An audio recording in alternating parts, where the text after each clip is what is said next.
JaVale McGee is joining us. Hey, there we go. JaVale, creator of the Ranked and Ready basketball show, and of course, a member of our Sacramento Kings. JaVale, how you feeling, big fella, after the win last night? Oh, man, I'm feeling good, man. We got a great win, great team win. Pulled it out in overtime, and feels real good. Hey, JaVale, you were showing the people, you can still take off a little bit with that little fake dribble DHO and took off from, the dots or so at the end of the first quarter. That had the city jumping when you did that, man. Oh, man, for sure, man. It's the energy of the crowd, man, just brings out the youth in me for sure.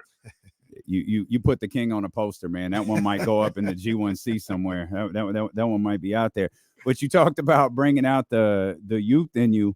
Man, youth seems to be something you're really invested in with this Ranked and Ready show you got going on over on YouTube. Oh yeah, man. My YouTube is doing great right now. I have a show called Ranked and Ready, man. It's the class of 2029.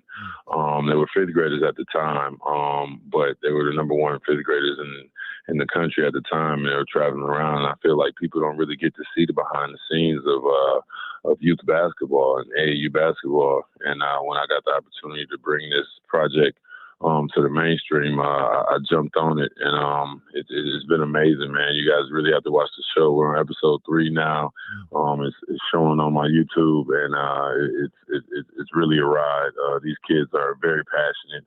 All the kids have both parents in the household, and it's just really showing the life and times of an AAU kid and how some of your favorite NBA stars lived when they were younger. Yeah, JaVale, I got a 10-year-old, almost 11-year-old who is right there playing all these games, going to all these different cities and tournaments every other weekend and stuff like that. And it's a crazy world, man, especially when you get, to the level where, these guys are traveling all over the place, and you got this kid who's supposed to be the number 2 player in the 2029 class, and this guy's a number 5, and you got it's a wild situation, man. Like, hey, this is the best 10-year-old in the country. Like that's a you don't really get to really understand the magnitude of that until you get to see insider information in shows like this.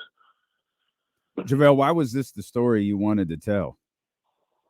I feel like it gave me I've always loved sports reality shows, especially like Last Chance University, the football and the basketball series and things like that.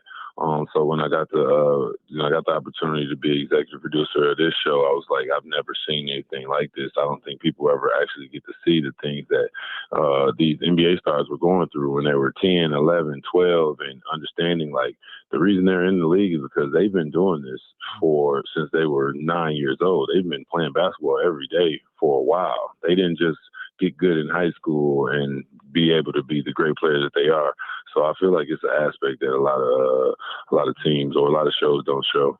Well, JaVale, were you one of those 10-year-old, 11-year-olds who was, ranked across the country, or were you more of a late bloomer? I know basketball's always been in your blood with your mom, and you were blessed with physical gifts, but were you more of a late bloomer, or was it from the start like you were one of them dudes?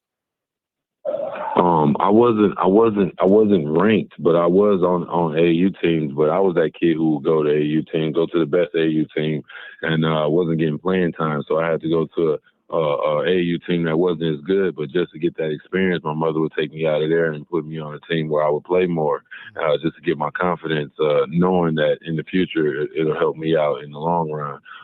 And I appreciate that. I appreciate her for that. But it's just. It's definitely a task of playing basketball every day, working out every day, and not knowing what your end goal is. Really, the end goal for a lot of these kids is just to get to college and pay for a college education for free. So that's the aspect that people don't really talk about. JaVale, real quick, it's important that you get that point across, because I hear a lot of times people talking about they want to go to this team because it's the number 1 team or whatever the case may be, but the kid don't even play. And a lot of the times you just want to have those experiences on the floor. That's the way you're going to get better. Yeah, but at the same time, it does help you being around high-level competition. But sometimes to work on your leadership skills and work on being able to handle adverse situations. You want to be on a team that isn't as good, so you can kind of work on things that you need to as a leader and as somebody that kind of figures out situation outside of just always having the most talented team around you. So I thought it was important that you had that experience. Absolutely, and even when you're raising kids, you get to not raise, I would say, a spoiled brat. You get to put a kid in a situation where he's not the greatest, and he plays in a couple tournaments with that team where he doesn't even see the court, and then he appreciates when you put him on a team that he is the best player, and he gets to make those decisions and get the touches that he needs, and he gets both aspects. So you're not breeding cocky players who are like, I deserve this. You're more breeding kids that are working hard and be like, I deserve this because I've been working for this. I've been working hard, and nothing's handed to me. So it really just puts it in perspective. One of the most fascinating components with youth basketball to me is, and it just pertains more to like elite players, is USA basketball. Does any of that play out in this series at all? You said USA basketball? Yeah.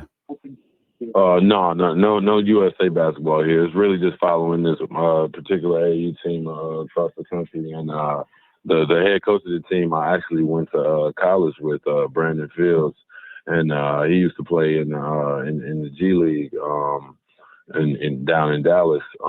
So when the opportunity came, we connected, and we had to make it happen. That's tremendous. Hey, can one note on last night's game before we let you go, man? When you see De'Aaron coming out of the tunnel like that, knowing how badly he rolled his ankle, what's that do for everybody in the Kings uniform? Man, it just shows how much heart De'Aaron really has, and how much heart this young Kings team has. I remember we were starting overtime.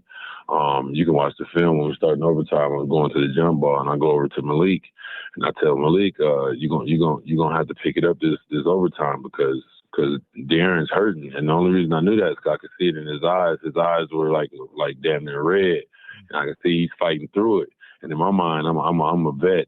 So I'm like, in my mind, I'm like, hey, young fella, it's only game 3. We need you game 73. So it's not necessary for you to fight through this, but to see the heart that De'Aaron had last night and the way he came out there and dominated, and everybody, I feel like everybody picked up from around him. That's what's up, man. JaVale, we love having you here. Yeah, man, we are thrilled that you're here, bro. You're a player we've wanted in this city for a long time for a multitude of reasons, man, and we're thrilled that you're finally here and you're a part of this team, hopefully to take the next step and get you a second NBA championship. Thank you, man. I appreciate that. No, we appreciate you, man, and good luck with Ranked and Ready, man. We'll be following. Anytime you want to talk about it, you got a home right here. Yes, sir. For sure. Thank you. Have a good one, guys.